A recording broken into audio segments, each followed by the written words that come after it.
Mana shu birinchi farzandimni olganimcha 4 farzandni ko'mganman, men o'zim borib ko'mgan. Kim aytadi meni shu? Ko'rib aytadi. Hech kimga aytmayman, chunki bizni bobolarimiz, bizni ustozlarimiz 40 yil bir ko'zi ko'rmaganini xotiniga aytmagan ekan.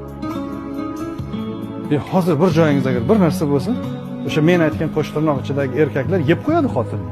Qara menga mazzam yo'q, sen bemalol uxlayapsan, o'zimiz ham o'zi shuna xatolar qilamiz.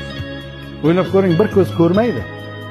Ayoli, birga yashagan ayoli 40 yil bilmaydi bir ko'z ko'rmasligini. Shikoyat qilmagan. Shikoyat qilmagan. Endi Xudoning bergan dardida.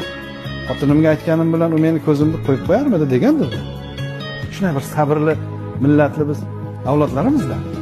Shuning uchun sizni nomingizni, sha'ningizni ehtiyot qilish, menga sizni baxtingiz kerak.